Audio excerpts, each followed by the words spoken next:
And just like that, we have more people going after the NFA. Guys, this is now the second coalition going after the NFA. The NRA, FPC, SAF, and ASA all just dropped their collaborative drop against the NFA in the lawsuit last night around 8 p.m. Guys, this is now the second coalition going after the NFA in completely different circuits. I'm going to walk you through the entire thing. More of this now. Everything will be linked in the description box below. Cannot wait to hear what you guys think. And of course, make sure you hit that like button, subscribe to the channel, turn the notification bell on, because as you guys know, every single time that you do, a gun controller loses their keys after they're already late for work. Every single time. How could you miss that opportunity? Make sure you do all those things. All right, let's jump over to my X profile at Braden Langley. Excuse me.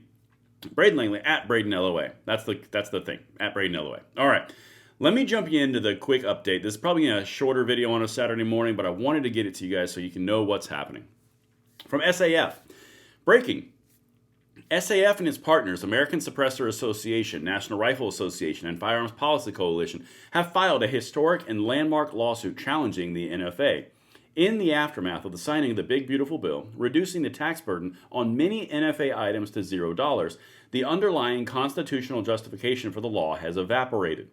With this newly filed lawsuit, Second Amendment Foundation is excited to further pursue the dismantling of the NFA in federal court. Stay tuned here and anywhere else you find SAF updates for forthcoming updates on Brown versus ATF. Okay, guys, this is a really big deal.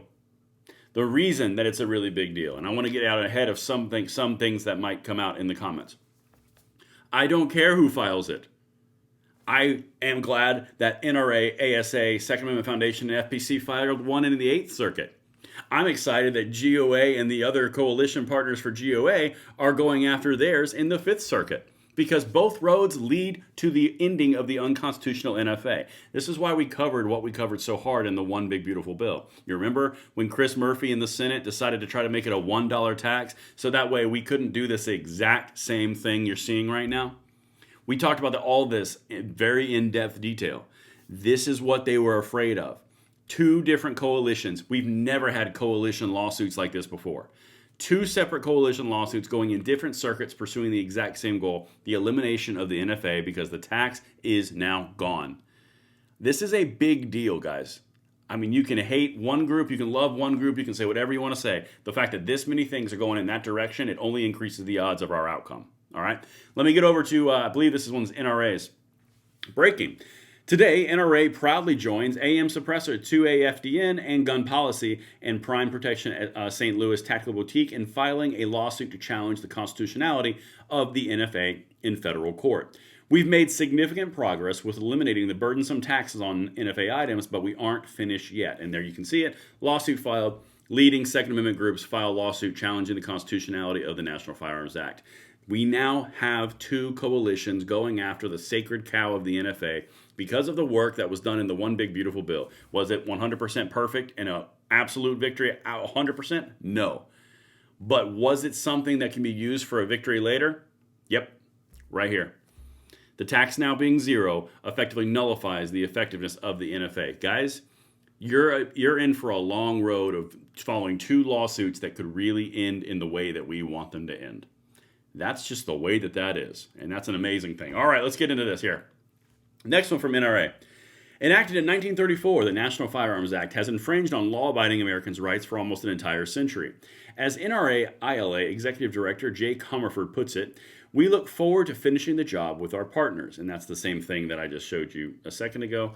Actually, that's a different language. The National Firearms Act has infringed on law-abiding Americans' right to keep and bear arms for nearly a century. Congress took a major step by eliminating the NFA tax on suppressors and short-barreled firearms through the One Big Beautiful Bill, and we're proud to work alongside our other leading Second Amendment organizations to finish the job. John Comerford, NRA ILA Executive Director. As you can see, they're all parroting the same language. And guys, we have never seen coalition arguments like this before. We've never seen coalition lawsuits like this before. Prior to the One Big Beautiful Bill and all the gun groups working together very nicely on that, we haven't seen this kind of action before. Our fight is evolving. We are becoming stronger together. This is a really awesome thing to see. And now over to American Suppressor Association.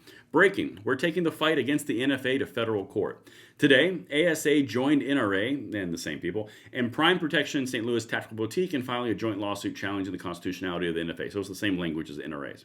So the reason that that's the language is there, St. Louis Tactical Boutique, is so they can get into the 8th Circuit out of Missouri, is what my sources are telling me. Yeah, Missouri.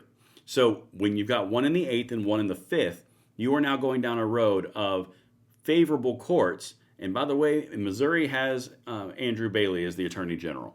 So let's freaking go with that one, because that guy is a rising star.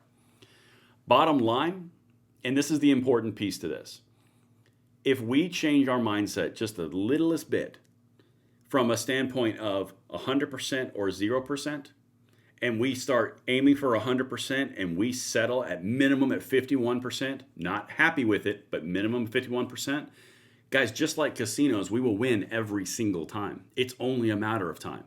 If we win a minimum of 51% of the fights that we fight every single time, with time going past, we will win. It is not even a question. It is a guarantee. It's not a win. It's an if. It's not an if. It's a win. Guys, 51% is going to be a very big thing that we are going to pursue on this channel, because at very minimum win ratio of 51%, we relegate them to the dustbin of history. That's just minimum. And we're like sitting at like 83% win victory rate right now. This is big, guys. Everything will be linked in the description box below. I cannot wait to hear what you guys think. Of course, make sure you hit that like button, subscribe to the channel, turn the notification bell on, and I will see you on the next one. I am Braden. See you later.